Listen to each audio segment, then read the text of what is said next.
So today we have Andries Keun. Andries Keun. Keun, is it the right pronunciation? Andries? That is absolutely perfect. Thank you, Donnie.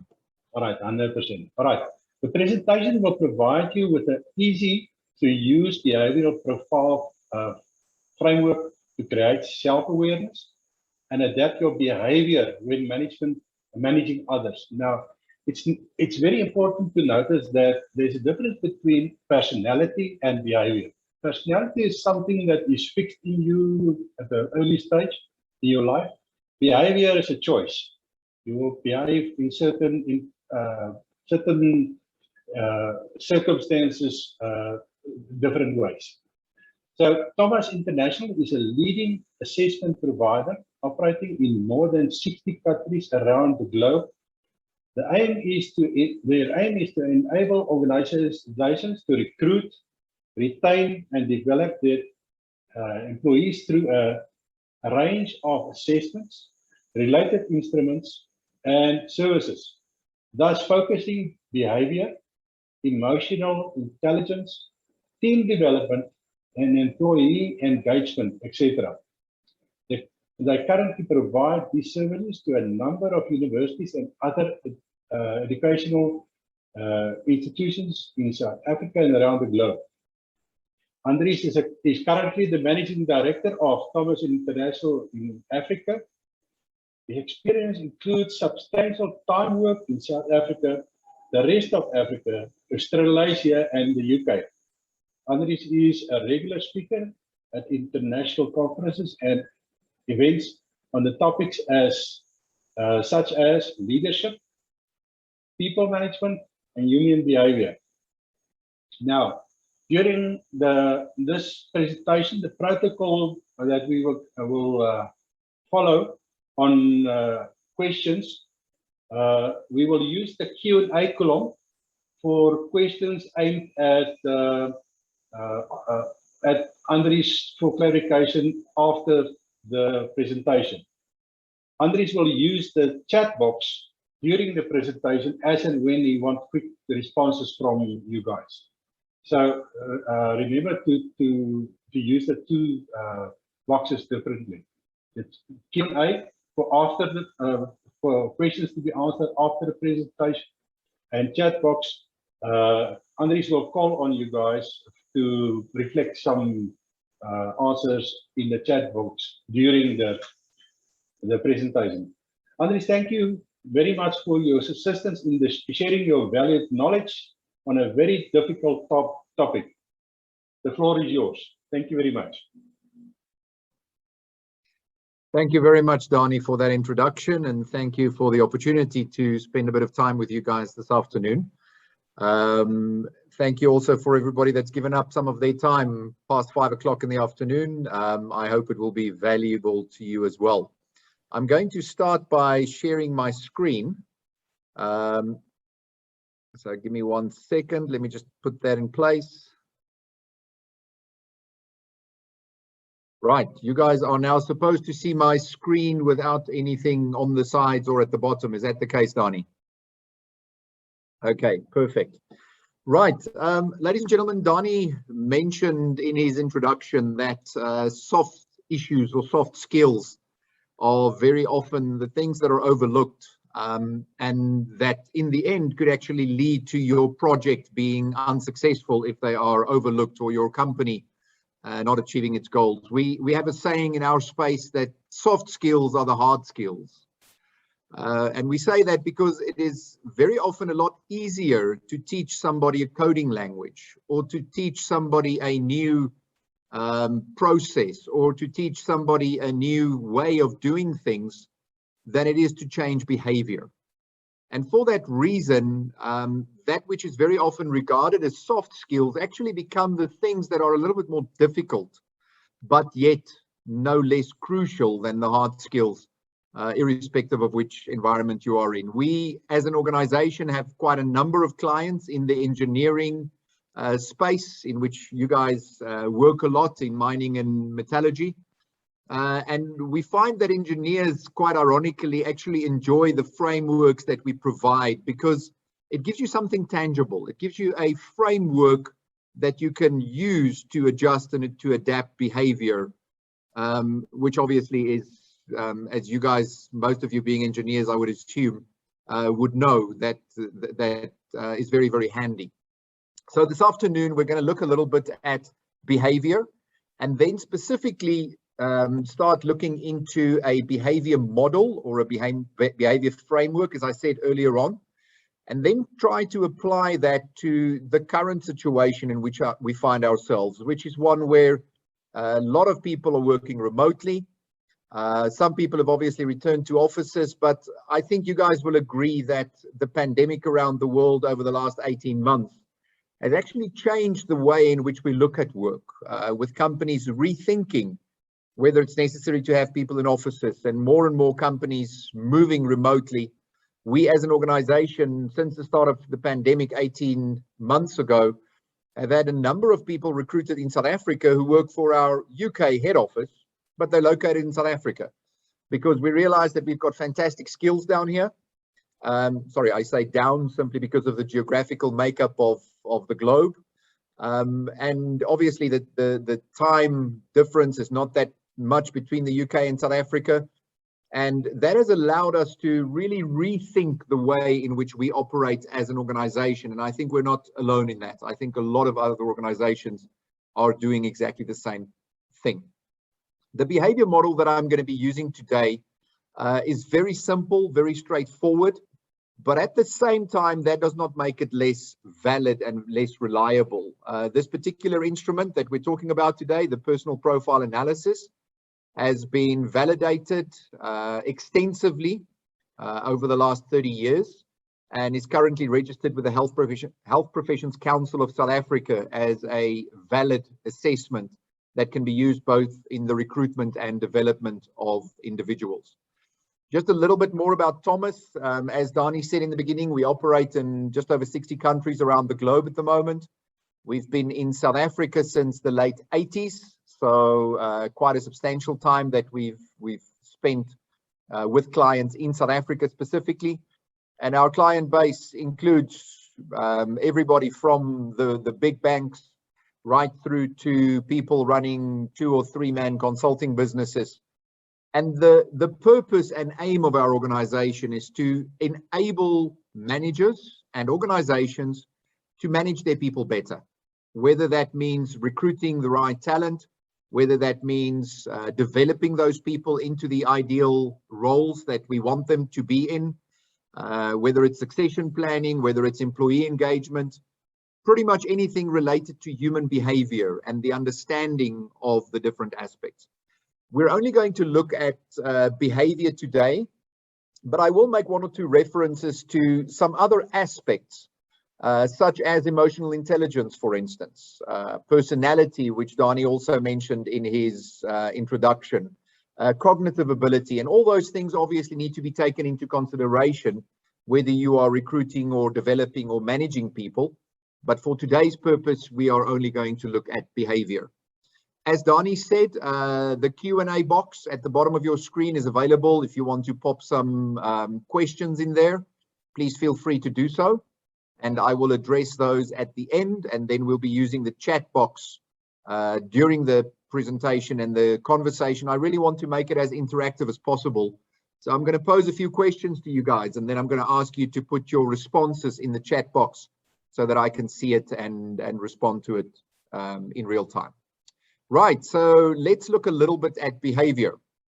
Many of you may have heard of a theory or an assessment that is based on the DISC model. So DISC is an acronym which spells dominance, influence, steadiness, and compliance. And just to make it very clear in the beginning, the DISC model, the theory of DISC, is in the public domain. We do not own the rights to DISC. But a word of caution, the fact that anybody can make a car doesn't mean that all cars are equal. I know that there will be a lot of debates about whether if you're a 4x4 person, you know, whether it's a Toyota or a Land Rover or a Nissan, when you're into sports cars, whether it's a Mercedes or whether it's a Porsche or something else. And in the same way, within the DISC area, you will find a lot of assessments. You can go onto the internet and find something free of charge, probably, that is based on the DISC model. But I have to caution, if something is not valid and reliable and shown to be such, you're at risk of using something that could, leave you stranded by the roadside, to go back to the car analogy that I used earlier. Right. So also, as we said earlier on, DISC looks at behavior. Donnie also mentioned that this is different from personality. So for most of us, your personality would be relatively set around the time of your mid-20s. Personality, if you think about an iceberg, personality would be that which is under the surface of the waterline. So that which is not necessarily seen by others, but it's the big mass of who you are as a human being. Behavior is that which is observable above the waterline, that which other people see when they interact with you on a daily basis. And obviously your personality would influence your behavior. But it's very, very important to keep in mind that we have a choice as to how we are going to behave in any given situation. If I can recommend a book very, very early on in the discussion, there's a book by a psychiatrist called Viktor Frankl. The book is entitled Man's Search for Meaning, and I would highly recommend. It's a very short read. You can finish it on a Saturday. But it's something that really stresses that point about you are not a slave to your own behavior. You have a choice in terms of how you are going to react to different impulses and how you are going to adapt your behavior in different situations. Okay, so let's look at the origins of this a little bit. During the early 1900s, there were quite a few psychologists and psychiatrists around the world that tried to understand abnormal behavior. People like Freud, people like Jung, those guys were looking at why do people go off the rails, so to speak? Why do we have personality disorders, and why do people act in abnormal ways in certain times? A psychiatrist, by the way, by the name of William Moulton Marston, at that same time was actually looking at the emotions and behaviors of normal people as opposed to abnormal behavior. So very important to stress in the beginning, DISC as a framework and the PPA as an instrument is not concerned with abnormal behavior. We're looking at the behavior of the people on this call, the people that you work with, the people that you live with, your family, your colleagues. And we're trying to create a framework so we can understand our own and other people's behavior better. Just as a side note, William Moulton Marston was a very interesting character. He was also the guy that invented Wonder Woman and was an avid cartoonist and wrote all the stories involving Wonder Woman around the early 1900s as well. But obviously the main focus of his work, as far as we're concerned, is around the behaviors of normal people. So Marston basically says that we view the world in one of two ways. Some of us look at the world, and what we see, what we perceive around us is a hostile, unfriendly, and antagonistic environment. Now, it's very important to consider the word perceived there. It's about your perception of the world around you. Some of us would perceive it as hostile, unfriendly, and antagonistic, while others would actually perceive the world around you as friendly and favorable. And this then leads to a continuum. You could have two children growing up in Afghanistan, and one of them perceives the world around them as hostile, unfriendly, and antagonistic, and the other one, who plays in the same dirty streets, perceives the world as a friendly and favorable way. And the reason for that is something which the psychologists referred to as a combination of nature and nurture. So some of our personality traits, some of our behavioral preferences actually come from our parents, and they are genetic in nature. But some of those actually come from the way in which we are brought up, from the way in which we interact with other people from a very early age in our lives. And for that reason, you could have two people in the same environment, with one having a perception of that environment being hostile, unfriendly, and antagonistic, and somebody else having a perception of the same environment as friendly and favorable. And as I said, that then leads to a continuum, and all of us are somewhere on this line between that hostile, unfriendly, and antagonistic world and the friendly and favorable perception of the world. We then react to that world in either an active or a passive way. So an active reaction to a hostile, unfriendly, and antagonistic environment would look different from an active reaction to a friendly or favorable environment. And similarly, a passive reaction to either hostility or friendliness would look very, very different. And that is in the end how we get to the 4 quadrants. And as you can see in the top left-hand corner, we have dominance.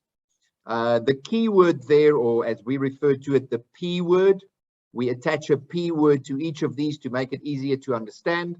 The P word for dominance is power. So dominance is essentially an active reaction to a perceived hostile, friendly, and antagonistic world around you.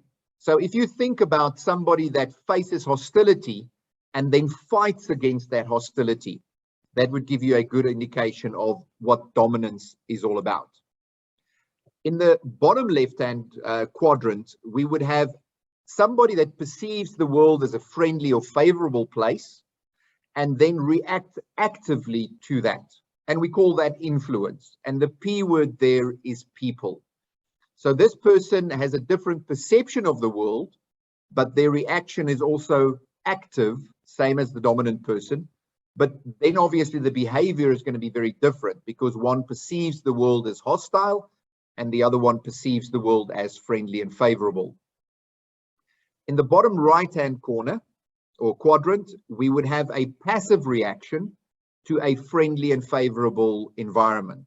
So somebody that looks at the world around them and subconsciously sees it as friendly and favorable, and their reaction to that is passive, we call that steadiness. And the P word there is pace.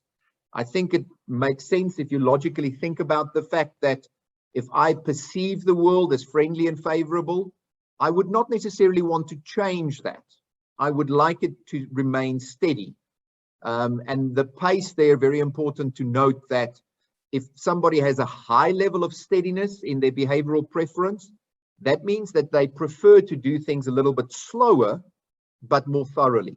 Whereas somebody with a low level of steadiness prefers to do something more quickly. So there's an inverse correlation between steadiness and pace. High steadiness means slower pace, and low steadiness means higher pace. And then the final one, compliance. So somebody that perceives the world as hostile, unfriendly, and antagonistic, but has a passive reaction to that, we would call that compliance. And the P word there would be policy. So if you look at the dominance and compliance parts, I said earlier on that somebody with a dominance behavioral preference would fight against the hostility, whereas somebody with a high level of compliance in their behavior would use that compliance to protect themselves against the hostility in a non-antagonistic way, to try and avoid the antagonism, the hostility, and the unfriendliness that they perceive in the world around them. Sorry, ladies and gentlemen, I cannot see myself, so I'm just going to try and change that if I can. I cannot. Yeah, there we go. Okay, brilliant. Sorry, I'm just going to run through them again. Right, so my first question for all of you would be, if you look at dominance, influence, steadiness, and compliance, if you look at the 4 quadrants of behavior and you consider where each of them come from, dominance being an active reaction to a hostile, unfriendly, and antagonistic environment, what kind of behaviors are we likely to see from somebody with that preference? And this is where I want you to go into the chat box, and you can add things into the chat box, but I'm looking for specific behaviors Let's do one-word behaviors. We're not looking for sentences and essays. Give me behaviors that you think you would see from somebody with a dominant behavioral style, where power is key, and that is an active reaction to hostility, unfriendliness, and antagonism. What kind of behaviors are we likely to observe from that person?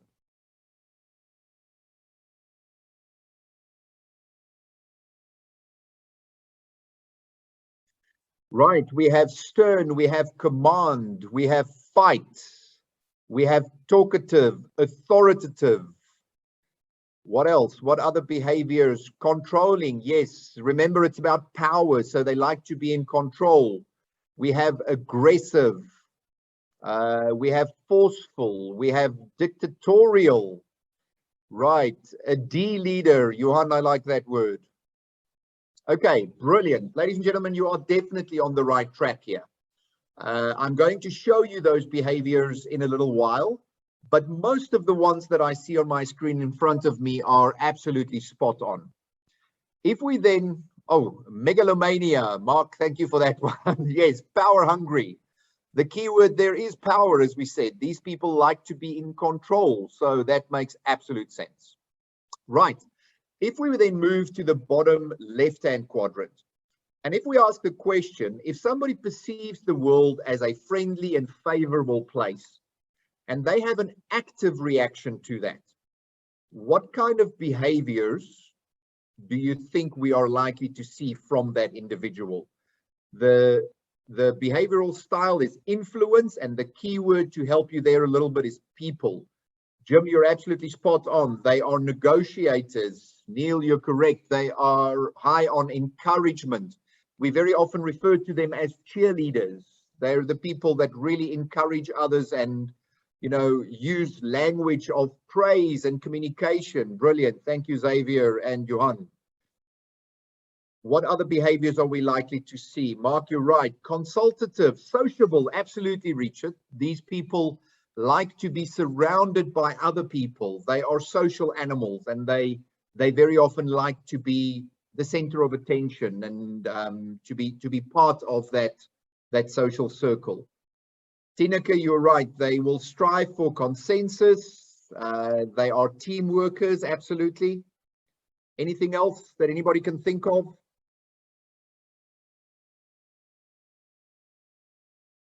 Okay, I think we've got the idea. So people with a high influence, we refer to them as people. They like to be surrounded by people. They like to be part of a group.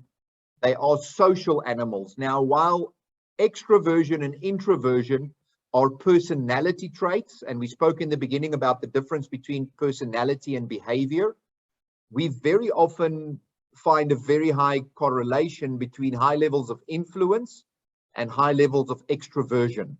So if you think of an extrovert, the chances are very, very good that you will see the kinds of behavior that we had in the chat box here, and that person is very likely to be high on influence.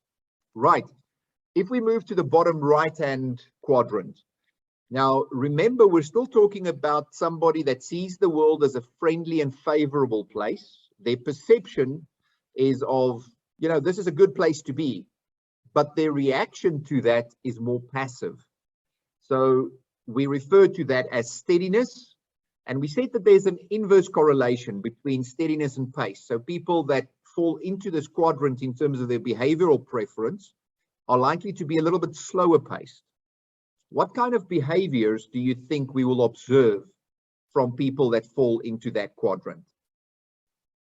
Yes, Mark, they do not like conflict. They are likely to be accepting of others. Absolutely correct. What else? What kind of behaviors would we see? Karabo, you are absolutely correct that they are reserved in the sense that they tend to listen rather than talk. They prefer to be more passive in their communication as well. Jim, you are spot on. They are reliable because they are very consistent in their approach. Because they are slower paced and steady, they essentially do what they said they would do. Shadvin, you are correct. They are peacekeepers. They don't like conflict. They are loyal. Mark, yes, you are right. They can be followers, especially in an unfamiliar environment. But be assured that once this person becomes an expert in their environment, they can very much be a leader and a very good leader. Yes, Mark, they are introspective. Richard, I like the word brotherly. You are absolutely correct. These people, incidentally, prefer smaller groups of people and would have deeper relationships with a small circle of friends rather than those that are high on influence that we saw in the previous quadrant, who tend to be comfortable in crowds and with large groups of people around them. And harmonious, absolutely, Xavier, you are correct. They try to keep the peace, essentially, because they don't like people being upset with them. Right, brilliant. I think you guys probably studied this before, because I am very, very impressed with the answers. Well done so far. Let's move to the top right-hand quadrant. So here we have somebody who perceives the world as a hostile, unfriendly, and antagonistic place. But their reaction to that is to use compliance to try and avoid the hostility, to try and avoid the conflict, to try and, avoid that unfriendly, antagonistic world around them. For that reason, the keyword is policy, and there's a very good reason for that we'll get to in a minute. But let's look at behavior first. What kind of behaviors do you guys think we will see from people that have a high preference for compliance in their behavior?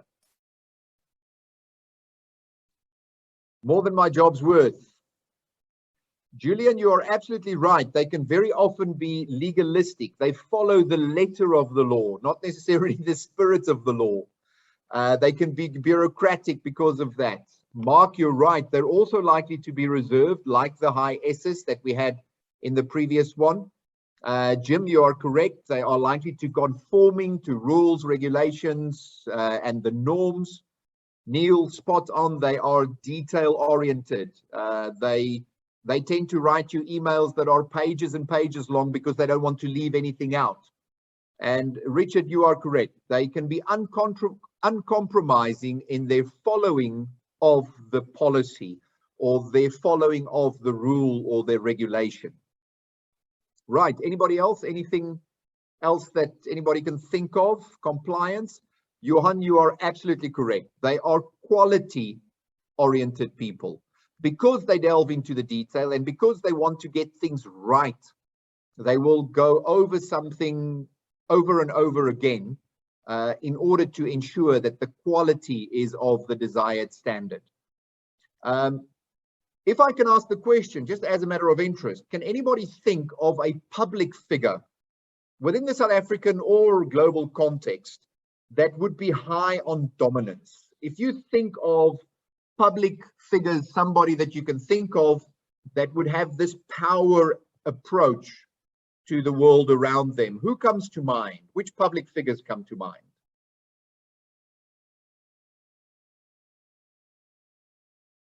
Absolutely, Mark. Thank you very much. Donald Trump made our lives a lot easier in helping people around the globe to understand dominance because he is the epitome of dominance. Mark, you're right. The crocodile with a finger, definitely. Behavioural was also very much a high dominance individual. Johan, I'm not sure who Natasha Viljoen is. I'm not sure if I've been living in a cave or under a rock, but I can't comment on Natasha because I'm not sure who she is. Apologies. Politicians. We will find a lot of these guys in politicians. Mr. Red Beret in the South African political environment is definitely a high dominance person as well, Malema. And I am going to have to swallow my tongue quickly if I just mentioned Natasha Viljoen and Julius Malema in the same sentence. I think I am in serious trouble. Sorry about that. Yes, Karabo, I think you're right. Shaka definitely had the dominance power type of approach. Okay, if we look at influence, what public figures can you guys think of, either in South Africa or around the world, that have this outgoing, extroverted, influential type of approach, where they're friendly but active in their friendliness with other people? Can anybody think of someone that has this friendly approach? Yes, Boris Johnson. I actually do know who André de Ruyter is. Yes, I think you're right. He absolutely has that much more friendly approach as well. Well, in front of the cameras, definitely. Anybody can think of anyone else? Mr. Virgin? Richard Branson, thank you very much, Mark. As I was saying it, Richard Branson, definitely a high I. So you will always recognize a high I because they draw the spotlight. They make sure that you notice them. They make sure that you know exactly who they are and what their opinions about things are, but in a friendly type of approach, whereas the dominant person can do it in a very blunt way. Okay, if we think about public figures that are high on steadiness, Mark, I'm going to get back to your comment about Boris Johnson being a high D. I think there's some truth in that. I'm just going to park that for a moment, and then I'll get back to that. So can you guys think of any public figures that are high on steadiness? People that are dependable in their approach, people that are a little bit more slow paced. Yes, I think Cyril Ramaphosa probably has some steadiness in his profile. Neil, I think you're right. Anybody else think of any people with high steadiness? Angela Merkel, the German, oh, Jim, yes, the Queen of England. I think she is a whiter shade of pale sometimes as the song goes, because of the high level of steadiness. Obama is an interesting character. I personally think he had some dominance, but he realized it early in his career, and he realized that he had to adjust his approach. So the behavior that we see from Obama is very, very much more the combination of influence and steadiness than the dominance, which I think was underlying it. Right, and then if we move to compliance, can anybody think of a figure or a public person that is high on compliance, on policy? Joe Biden, most probably, yes. I would agree with that. Anybody in the South African context that you guys can think of that would be high on compliance, high on policy? Thank you, Jim. Absolutely right. Pravin Gordhan, if you look at his appearance, if you even look at the fact that his tie is never out of place, you can, you know, pull him through a ring, so to speak. He is absolutely perfect in his delivery, but precise and accurate and logical in his approach. Okay, thank you very much, ladies and gentlemen. That was a bit of a guessing game, just for fun, just to give you an idea and to get your mind going around the different quadrants. Going back to the comment that somebody made about Boris Johnson, Mark, thank you for that. Important to mention, and I think I may have neglected to do so in the beginning, most people are a combination of 2 or 3 different behavioral preferences in their style. So when we refer to somebody as being a high D, i.e. high dominance, it's very likely that that person will have some other factor in their profile as well. So statistically, we find that the vast majority of people have 2 factors in their profile, normally a combination of 2 that are next to each other. So DI or DC or CS or IS. And sorry, when I referred to the letters, I literally referred to the first letter of that profile. So DI would be a combination of dominance and influence. CS would be a combination of compliance and steadiness. The vast majority of people have a combination of 2 factors that they prefer over the others. And then next in line, statistically, we actually have people that have a combination of 3 factors. Whereas somebody with only 1 factor that they strongly prefer over the others are quite a bit more rare. Richard, your question about Nelson Mandela is a very interesting one. Now, remember, once again, we said that behavior is about the way in which you choose to act. I was too young to really, well, obviously I saw it in history and in videos and everything else. I personally think that Nelson Mandela had a lot of dominance and influence in his profile in his early life before he went to jail. But when he came out, he definitely was a combination of more the steadiness and the influence in his approach.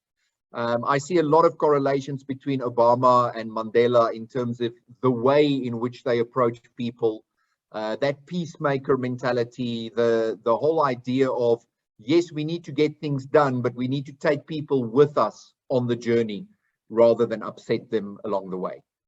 Right, ladies and gentlemen, thank you very much for that. So I'm going to move on, and I'm going to give you an idea. Sorry, my clicker. Oh, yes, sorry, my clicker was not working there for a second. So we're going to have a quick look at what motivates people in each of these quadrants. And that very often relates to the P word that you see in brackets underneath.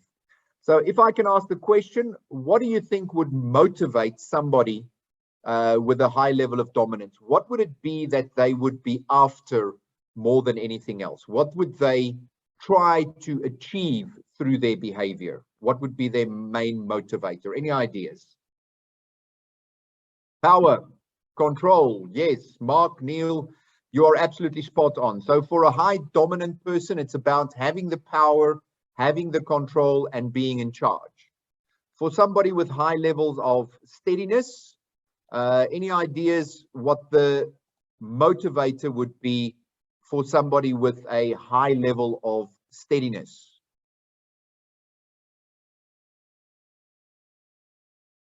Somebody with a high, sorry, I said steadiness, my mistake, ladies and gentlemen, sorry, I'm looking at influence. So those people that are the people, the highly influential ones, what do you think they would be motivated by more than anything else? They enjoy being around people. They enjoy social interaction. They like to be the center of attention.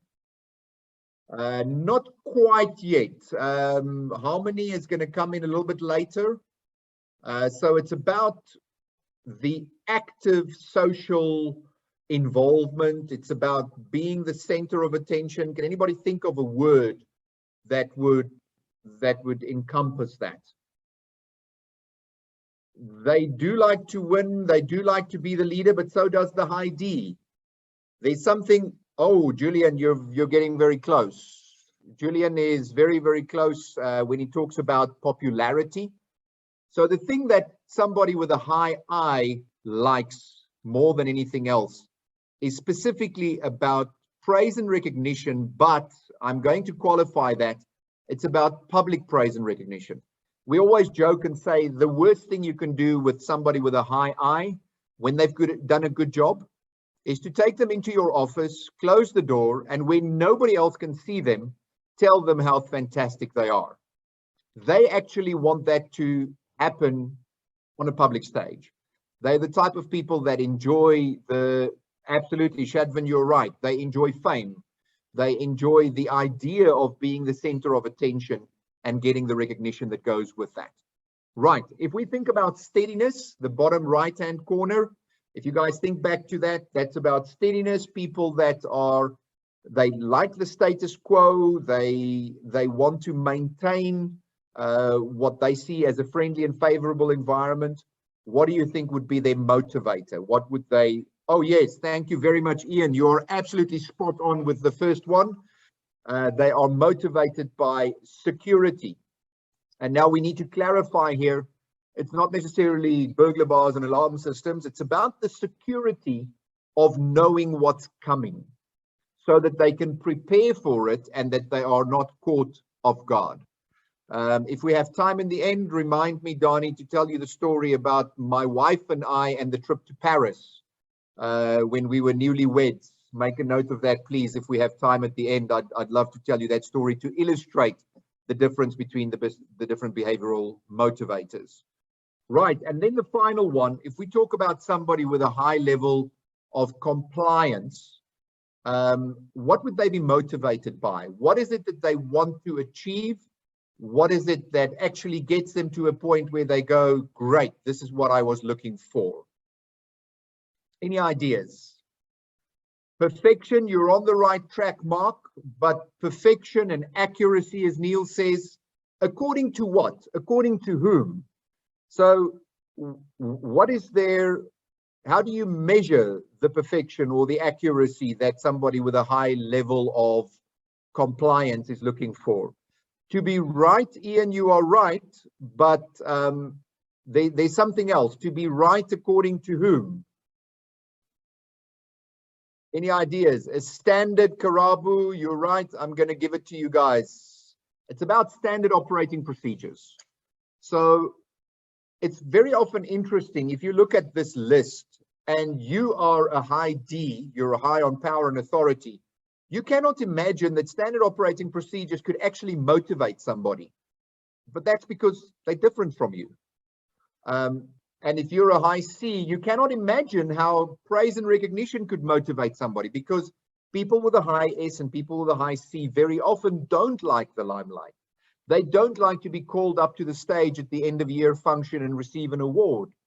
They want it to be more sincere. They're actually the guys that you take into the office and you close the door and you thank them in private than in person, because they see that as a more sincere form of praise. Okay. Right, ladies and gentlemen, let's move on from there. So motivators for the high dominant person is power and authority. For the high I is praise and recognition. For the high S is security. And for the high C is standard operating procedures. I hope by this stage you're trying to get a picture in your head of the fact that people have very, very different behavioral preferences. And because of that, they are motivated in very, very different ways. And the danger is that we try to motivate and manage people according to our own preferences. I might like praise and recognition because I'm a high I, and then I heap public praise and recognition on somebody who's a high C. And in the process, I actually alienate them because they see it as insincere. They see it as shallow. And what they want is to be given standard operating procedures to ensure that they can stick to those and that they know exactly what's expected of them. Right, similarly, and I'm going to run through these in the interest of time, rather than ask you guys for them. The high D loves power, fears failure. I think that makes quite a lot of sense. The high I loves public praise and recognition and fears rejection. Now, none of us like to be rejected, but the high I less than anybody else. They absolutely hate that situation where they are chosen last for the team in school. You know, when you choose sports teams and you have two leaders and each leader has to choose a player. The high I's biggest fear is that he or she will be the last one to be chosen. Irrespective of their ability, they do not want to be rejected. The high S, we said, is motivated by security and they fear insecurity.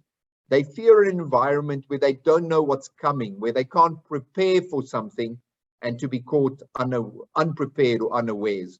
And then the high C actually fears conflict more than anything else. Remember, we said that the high compliance is a result of a passive reaction to an antagonistic perception or perceived antagonistic of the world around them, perceived antagonism. And therefore, what they try to achieve through the standard operating procedure is to stay away from conflict. They don't like people fighting with them or fighting with each other for that matter. From this, we also can start looking at communication styles. So somebody with a high D, somebody mentioned Pierre Botha earlier on, we were talking about high Ds. And very often you would see the finger come out when a high D is addressing a group of people. This is what I expect of you. It's my way or the highway. I'm telling you now, do not, cross me or whatever the case is. Those are very often the high D communication styles. The high I, on the other hand, likes talking. They like verbal communication. They like trying to convince you to their point of view in a friendly way. The high S is more the listener. Remember, the more passive, slower paced approach. They're the ones that listen to all the different opinions and then don't necessarily even speak their mind because they absorb everything. And then the high C's, very interesting one, they prefer to communicate in writing. And I'd be very interested to see if anybody can give me a reason why the high compliance individual prefers to communicate in writing rather than verbal communication. Any ideas? You can write it in the chat box. Why do high compliant people prefer communication in writing? Absolutely, it gives them time to think over their answers, avoid conflict. Writing is exact. There you go. Karabu is absolutely spot on. All the others are correct, but it's about keeping records so as to avoid conflict at a later stage. If you and I have a conversation and we have a disagreement later on about what was said, that could lead to conflict, and high Cs don't like conflict. So if we put it in writing, then the conflict is, or the potential for conflict is absolutely reduced. So yes, you're absolutely right, everybody. It's about avoiding risk, proof of SOPs, and so on and so forth. It's essentially about proof, communicating in writing. Right. So what we have here, and you guys will receive my presentation in PDF format afterwards, so you're welcome to take a screenshot if you want. But this is essentially a list of consistent characteristics for all the 4 factors. So we've got dominance, influence, steadiness, and compliance. And very important to note what I said earlier on, that most people are a combination of 2 or 3 of these factors, with what we call a leading factor, which would be the strongest preference out of the 4, and then either 1 or 2 other factors that would be in the blue area, and then the factors that they don't have a strong preference for would be in the green area at the bottom. Now, it's important to understand this in the right way, ladies and gentlemen. That which is above the line, the white line in the middle is the one that I'm referring to, the big, thick white line. That which is above the line, we refer to as your working strengths. So if you think of a tree, that which is above the ground, the branches and the trunk and the leaves and all of that, those would be your working strengths. But a tree also needs roots, otherwise it's going to fall over. And that which is below the line are referred to as your supporting factors. They are not negative, they are not weaknesses, but you need those in order to drive the working strengths at the top. And as you go through them, you will see that the D is all about results, and they tend to be assertive, competitive, driving, direct, forceful, inquisitive, and self-starters. If somebody does not have a preference for dominance in their behavior, it means that they're looking for direction at the bottom here. And that means that you would find them more accommodating, hesitant, a lower decision need. They don't always need to be in control and make the decisions. They tend to be more mild-mannered and non-demanding. I hope that makes sense to everybody. In the same way, the I is all about people and relationships, and therefore we find these consistent characteristics about communicative, friendly, influential, networker, persuasive, positive, and verbal. But very often, somebody with a low level of influence in their behavioral style would look at that person and say, but I'm looking for reality.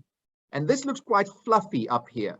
The friendly, influential networker approach, very often to somebody who is more introverted, somebody who doesn't necessarily enjoy being around large groups of people all the time, could be, they could see that as superficial and shallow. And we very often find people with a low preference for influence to be probing, reflective, reserved, self-conscious, serious, and suspicious, especially of those with high I's, or a high level of I in their profile. So a high level of steadiness is all about service and specialist type of roles. And we find those people to be amiable, deliberate, dependable, good listeners, kind, methodical, persistent, and thorough. Whereas somebody with a low level of steadiness in their behavioral preference would seek variety. And therefore we would find them to be active, alert, demonstrative, mobile, and restless. And then the final one, we heard the word quality and policy used when we were talking about the high Cs, the high compliance. And that means that they are accurate, careful, compliant, logical, perfectionist, precise, and systematic.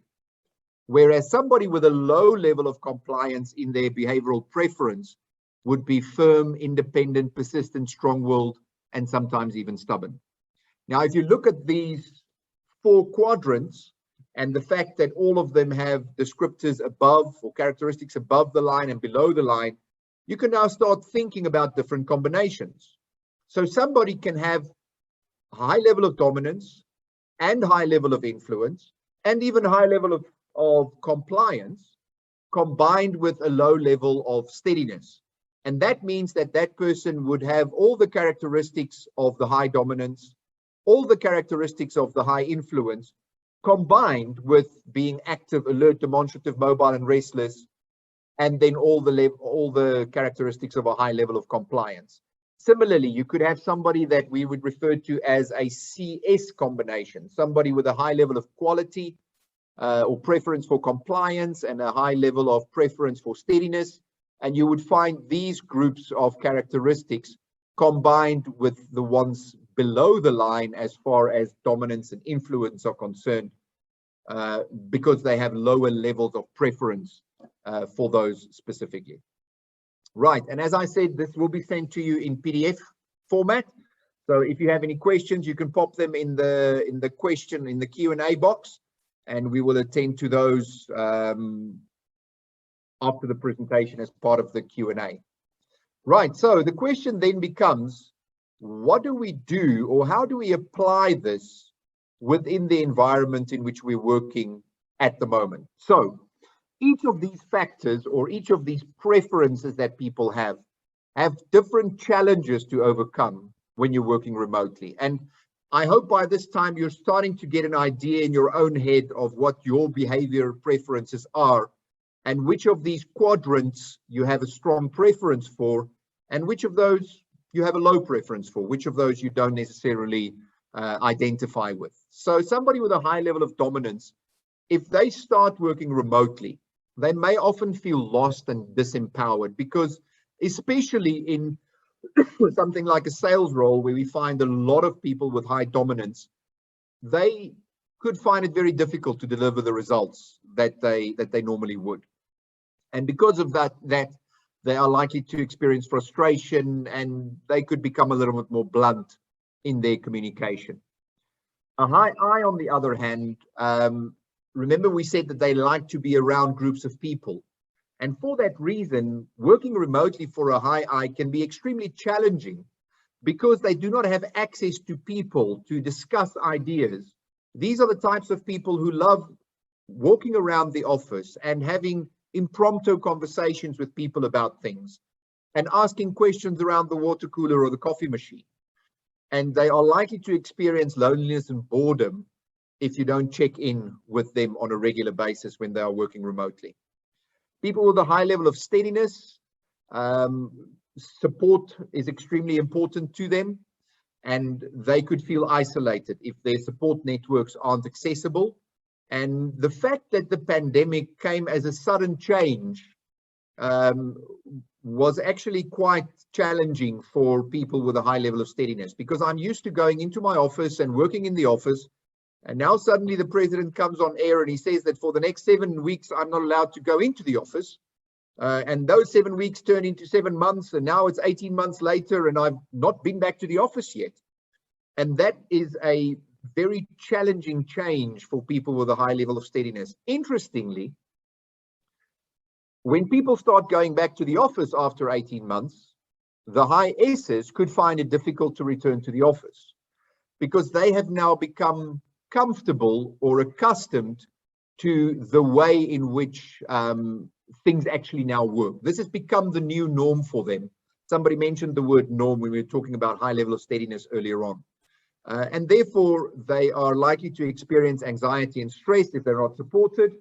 And in the same way, once we start returning to the office, they could have that same anxiety and stress because of the changing situation. And then the high compliance, their productivity could drop if they don't have clear guidelines.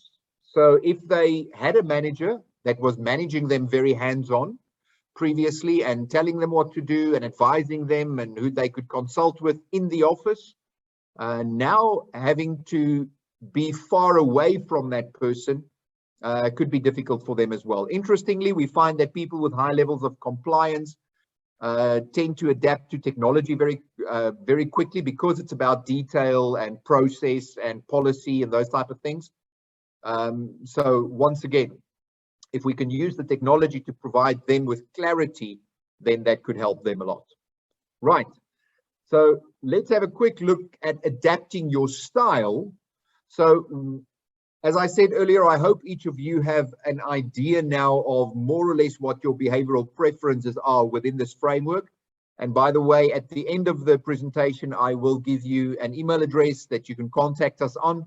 If you actually want to do the assessment yourself, I'm happy to give that complimentary to everybody on this call. So you can then go through the assessment and you can see what your own behavioral preference is. If you are communicating with a high D, especially from a distance, it's very important to give them regular but concise updates. That can be in the form of a call, or it can be in writing. Just make sure that it's short, because these guys are about doom, doom, doom. I want to get things done. I want quick results, especially if the high D doesn't have a C in his or her profile. Don't write them an email of 17 pages. They're going to read the first 7 lines and then they're going to miss the rest. We need to be able to adapt to that. Okay. The high I, the high influence, they need face-to-face interaction. And with technology, obviously, we're talking to each other technically face-to-face at the moment, even though we're distributed in various different parts of Gauteng. And it's very important that we utilize that technology. High eyes like to see people. They're the type of people, when you're on a call, their camera is on because they want to interact. They have this social need, and they prefer to see somebody. And impromptu catch-ups, those kind of things work with them very, very well. They need to be given time to talk as well. Remember, they're verbal communicators. They like to talk with people, and you need to give them an opportunity to verbalize what's in their minds. The high S's, we need to give them structure. You need to structure calls with them, whether it's face-to-face or on Zoom or on the telephone or whichever way you do it. The important thing there is that they should know that I have a check-in with my manager on a Thursday morning at 8 o'clock, or on a daily basis at 9 o'clock, or whatever the case is, whatever the frequency need is for that kind of communication. It's very important that you give them focused, uninterrupted time, especially with Zoom and Teams and everything else. It becomes very difficult because people would be on a Zoom call and they would grab their phone and they'd start, texting people and those kind of things. And to a high S, that could be hugely frustrating because they're all about sincerity. They really want to know that you are paying attention to them and that what they say and the time that you spend with them is important. And for that reason, it's important to focus on the support that you give to them. And then as far as the high C is concerned, remember, it's about detail. It's about giving the detailed updates, making sure that they've got the materials in advance of face-to-face catch-ups. It's actually quite interesting. I have regular catch-ups with everybody in our organization. Obviously, those that report to me on a weekly basis and those that don't on a monthly or quarterly basis. And very often a high C I would schedule a call with them and I haven't spoken to them in a few weeks on a one-to-one situation because they're working in a different team. And they would write me an email beforehand saying, so what's the agenda? And my response is very often, I just want to catch up with you. And the person would go, what do you want to catch up about? What are the detailed points? Because I want to prepare. And they want the detail of the conversation before the conversation even takes place. Right. How to support them? For the high Ds, we need to adapt their targets and performance matrix, allow them to feel a sense of success, and give them the power to achieve their results. For the high Is, we need to give them opportunities to interact. Remember, they're the social animals. They want to interact with people. And simple things like Friday, we have a call from 12 to 1. It's lunchtime. Everybody brings their lunch to the call, and we have a social discussion. For somebody with a low level of influence, that could be, why do you want to do that? I mean, we've got work to do. But for the high I, that is extremely important. Through whether it's video conferences or webinars or whatever the case is, they want that social interaction. not just about the work, work, work all the time. Okay, the high S's, the high steadiness, they need the forums to allow them to collaborate with others. They are also very people focused, but for them it's about the structure, as we said earlier on. Remind them that they are connected even though it's over a distance, and that the structure is still in place, and that we can still follow the same process that we did earlier on. And then the high compliance, it's important that they are involved in the definition of the process. They need to know exactly what is expected of them. And as I said earlier on, when you start moving back to the office at some point, they need to know, what are the policies? There's a virus going around. So what's the policy for me to return to the office? What's the policy if I think that I've been in contact with somebody? Now, all of our organizations obviously have these in place. But for the high C's, it's absolutely important that we go through all the details of that with them. Right. Ladies and gentlemen, and that brings us to questions. But before I give you an opportunity for questions, I am going to tell you the story of my wife and I and our trip to Paris, just to illustrate the point. So what I'm going to do here before I tell the story is I'm going to go back to this slide with the consistent characteristics. So my wife and I were married quite early. So this took place about 25 years ago already. And we were living in London at the time, and we wanted to see the world. We went on a working holiday visa at the time, as many other South Africans of our age did. And a few weeks after arriving in the UK, I was on the tube one morning on my way into work, and I saw an advert in a newspaper for a 2-for-1 ticket on the Eurostar to Paris. The Eurostar being the train that goes under the English Channel to France, to Paris, and beyond from there. And I immediately thought, this is a great way to impress my wife. I'm a romantic husband. My wife would love a weekend in Paris. So I am going to purchase 2 tickets for us to go spend a weekend in Paris. However, when I phoned the company, when I got into the office, they made it very clear that this particular weekend was the only weekend, or the last weekend of the special offer. Now, this is Friday morning, and I decide, well, my wife would love a surprise. So I am going to book 2 tickets for the 2 of us to go to Paris for the weekend. I'm not going to tell my wife about this. I'm not going to ask her, because I'm a romantic husband and women like surprises. So feel free to comment anything in the chat box if you wish at this stage, ladies and gentlemen, especially those of you that are in relationships. Whether you think that was a good idea or a bad idea at this stage. Now, let me make it clear, my intentions were pure. I wanted to take my wife to Paris for a weekend. Please indicate, Jim says it's high risk. Yes, Jim, you're absolutely right, as will become abundantly clear quite quickly. Dani says, oops, yes, right. I was young, I was 25 years old. And I thought my wife would absolutely love a weekend in Paris. So I booked the tickets, but I didn't tell her about it. That evening, that afternoon, I took off early from work because my wife was a teacher and she came home around 2:30, 3 o'clock, and the train would depart at 5. So I took a half day's leave and I walked into the house and I said to her, Liffy, I've got a surprise for you. And her eyes lit up. I love surprises. What's the surprise? I said, we're going to Paris. And she goes, that sounds really nice. And keywords, when did you have in mind? And my response was, well, right now. The train leaves in 2 hours. We need to pack our bags and get to the station very, very quickly.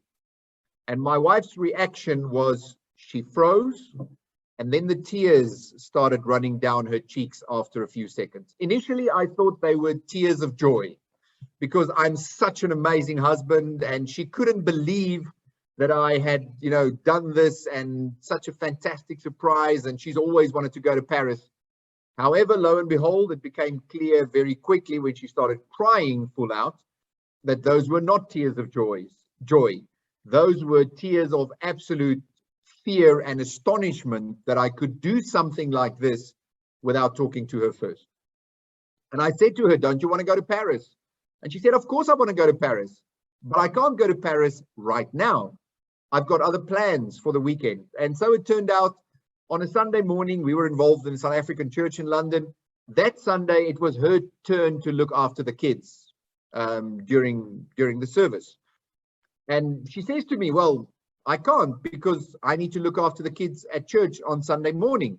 And I said to her, my Liffy, I'm sure you can find somebody else. And she says, no, I can't do that. I can't expect somebody else to just stand in for me with a day and a half notice. And it turned into a big argument, and it was a very high risk, as Jim said earlier on, for me to pull that kind of stunt. In the end, we didn't go to Paris. We lost the tickets. We did go to Paris a few times because we stayed in the UK for 10 years. But that particular weekend, we did not go to Paris. However, I learned a hell of a lot about my wife in that whole experience. And to give you a bit of an insight, so you understand where this conflict came from, my profile is a combination of dominance and influence. I'm a DI profile. So it's about results and it's about people for me. Achieving results with and through people is essentially the summary of my behavior. That means that I am also a low S. I've got low steadiness. So my behavior includes things like being active, alert, demonstrative, mobile, and restless. I like variety. And I also have a low C in my profile. Well, I had at that stage, that's risen over the last 20 years or so. So I was very firm, independent, persistent, strong-willed, and stubborn. My wife, on the other hand, is a very high S. Her S, thank you very much, Johan, you are absolutely correct.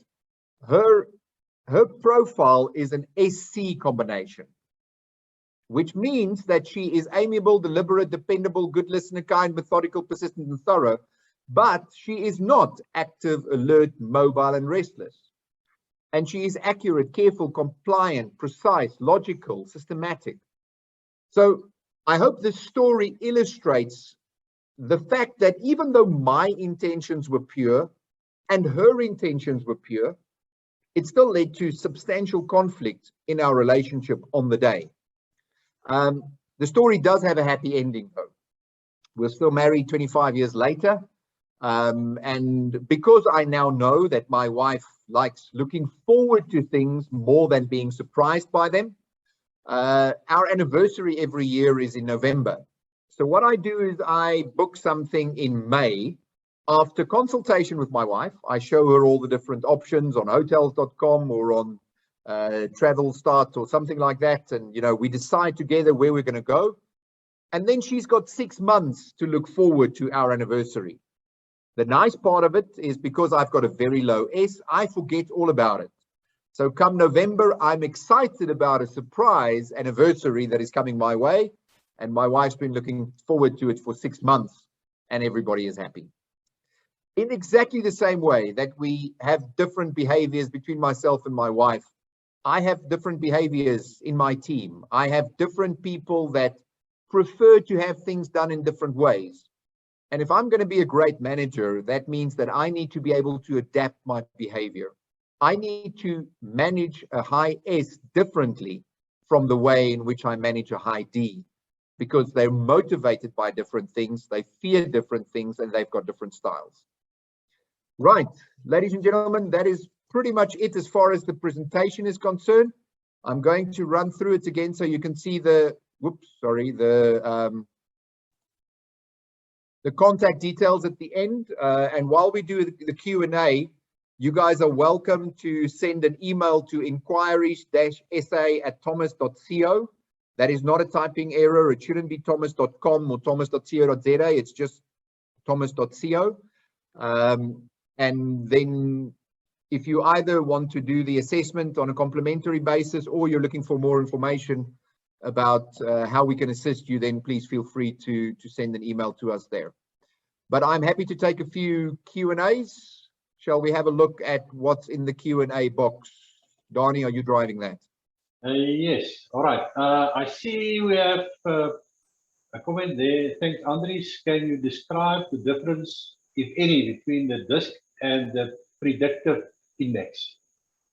Okay, Mark, I'm unfortunately going to have to decline that. And the reason is that predictive index is a competitive assessment of ours.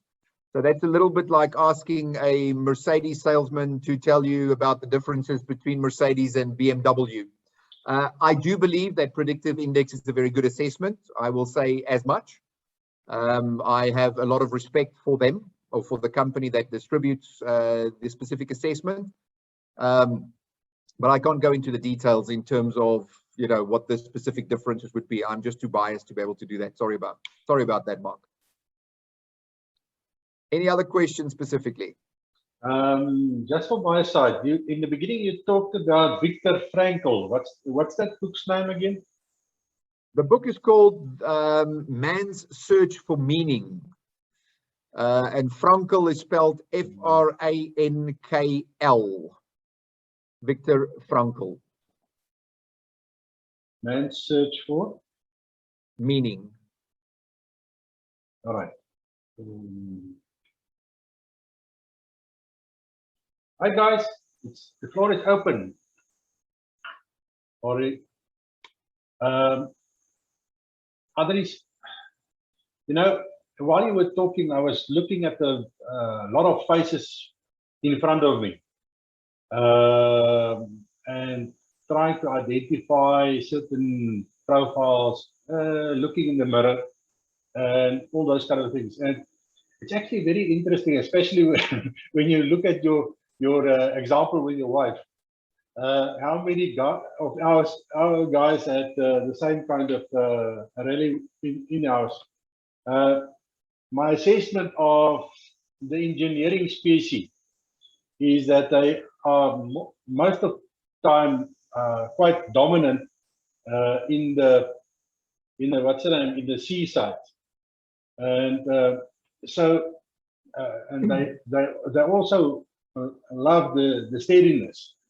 But sometimes you have your blue engineers that is very dominant. So it's very interesting to in a previous life of mine, I had to influence the privilege to bring student engineers to the table from school after matric and so on. And it was for me very interesting to see, and very necessary to have them evaluated to see who's your blue, how you guys looking in your blue to red shade, and that brings you very close to this behavior matrix, and to see who, in principle, you can't put the blue engineer in charge of a work team. Everyone is going to resign. But you have that guy's skills necessarily you need it. So from management side, how are you going again? How are you going to manage your people as prominent tools to achieve your end result in your project? And again, if you look at this behavior matrix of yours as a mirror, you can see a lot of things that you do right and a lot of things that you do wrong. And sometimes unintentional hard saw that you bring to the table.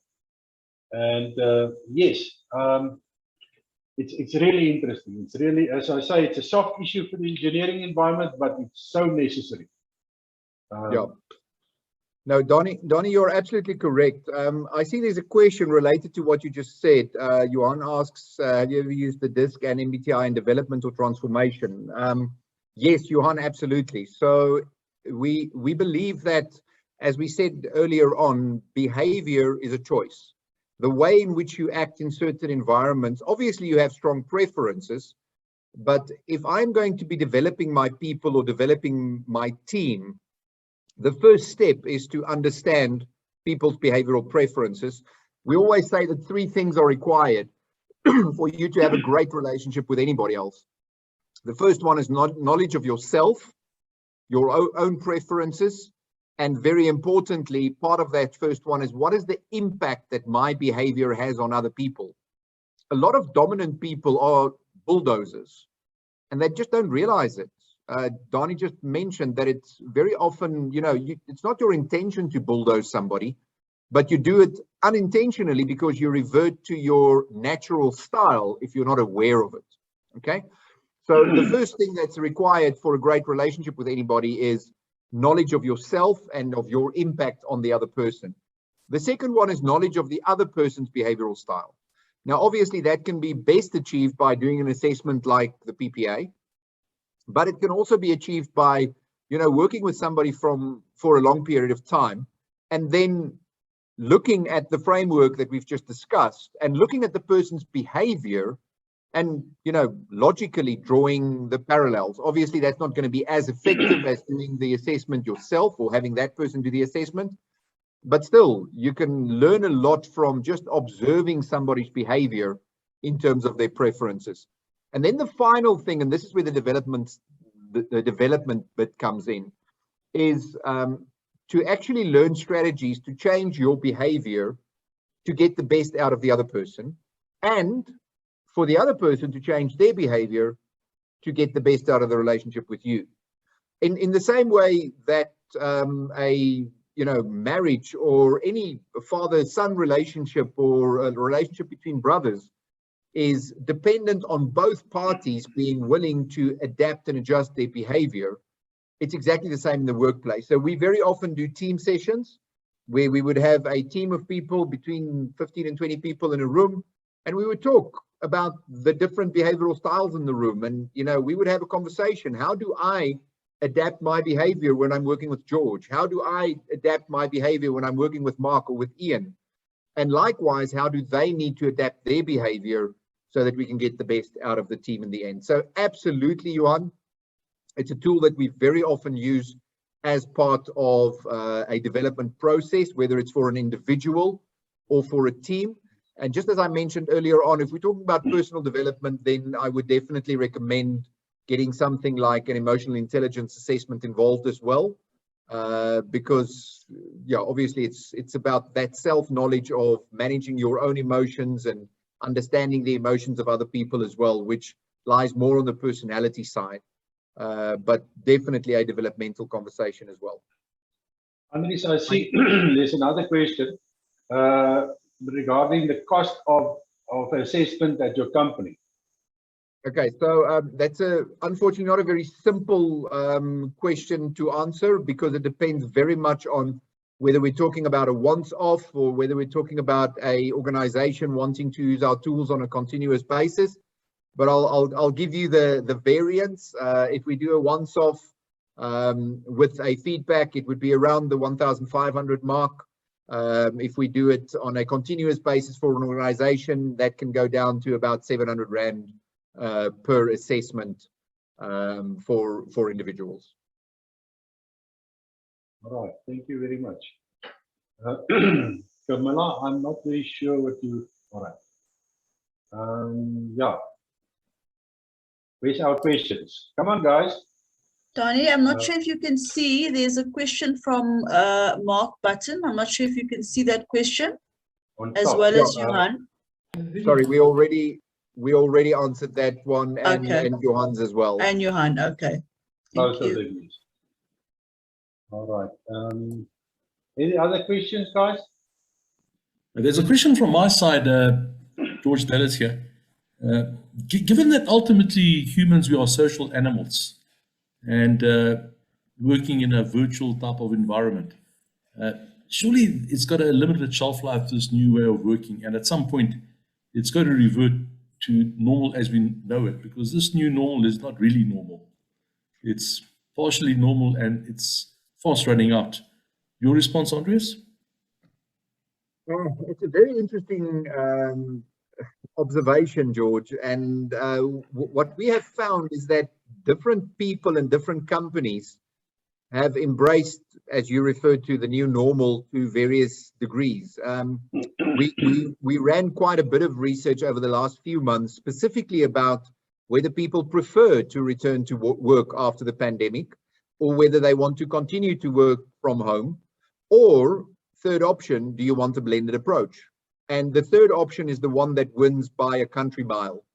The vast majority of people are saying, we have now learned that we can do a lot of the stuff remotely. I don't need to be in an office every day. However, as you rightly said, people still want that collaboration. People still want that social interaction with their colleagues. So the number one response we're getting is that people would prefer a blended approach. Before the pandemic, working from home in most industries, I know that there were exceptions, but working from home in most industries was almost frowned upon. You know, why do you want to work from home? There must be a very good reason. I have a colleague that during the pandemic, she used to work in my team in South Africa, and she was in the Pretoria office on a daily basis before the pandemic. The pandemic came. 6 months into the pandemic, she applied for a job in our UK office, but she still lives in South Africa. And then she decided, well, I'm going to move down to George. I don't need to live in Pretoria if I don't have an office to go into. And now she lives in George and she works remotely for our head office in the UK. Now, that is a bit of an extreme example, but the clear winner when you ask that question to people is, do you want to work in an office or do you want to work at home? Is some kind of a blended approach where I work from home some days and I come into the office for specific meetings. And that could mean that we group our meetings together. You know, I come into the office on a Tuesday and a Thursday, and I try and organize all my meetings around those 2 days, and I coordinate with my colleagues that need to be in the same meetings rather than go into the office every day. Just something that I saw that was quite amusing. I think many of you may have seen it on LinkedIn as well. Early in the pandemic, there was this question, who drove digitization of your organization? And the options were, was it the CEO? Was it the CFO? Was it the CTO? Or was it COVID? And we believe that COVID has actually done more for digitization than any CTO ever could, because it forced us into this new way of normal. Yeah, yeah, that's actually a new way of looking at it. There must be something positive from it. No, absolutely. But as we were talking earlier, we at SIMM would really like to, again, go to the hybrid way of doing the things, because especially with the students and so on, we are losing touch. Yeah. And it's just really, you know, Kia will tell you that this email for this presentation went out. It was opened by over 2,000 people.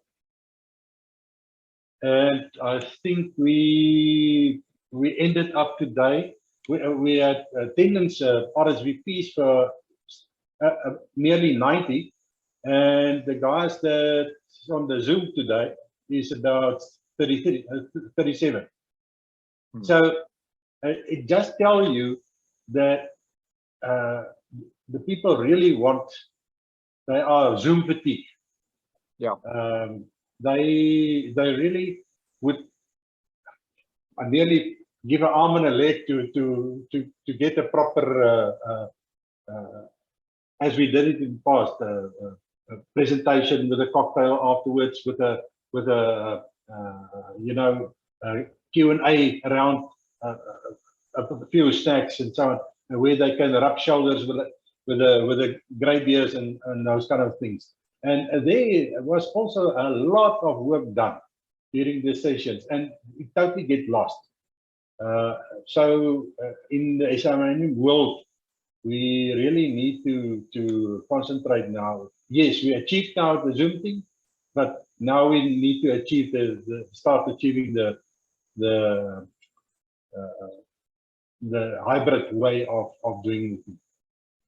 And yes, if there's no other questions, yes, Andries, thank you very, very much for your time and for sharing your knowledge to us today. And I'm really sure that's not the last time we're going to see you. I think we will misuse you somewhere along the line again. But thank you very much, Donnie. I really, really appreciate it as well. And thanks for everybody's collaboration and making it so interactive and reacting. I really enjoyed it. And as I said, you're welcome to send us an email to the email address on your screen. I'd be happy to do a complimentary assessment for those that were on the call. And hopefully we can chat again at some point. So, Andries, I hope you don't do everything digitally these days, because we expect you to sign some big contracts and some big checks. So we will give you send you a parcel in the post looking like this, and I hope you will use it to your advantage. And to Thank you very much. I really appreciate that. And South Africa's advantage. Thank you very much. Thank you very much, guys, and drive carefully, and remember to have a cocktail. Thanks, everyone. Have a fantastic evening. Thanks, Kia, George. Thank you. Bye-bye. Thank you, guys. Bye.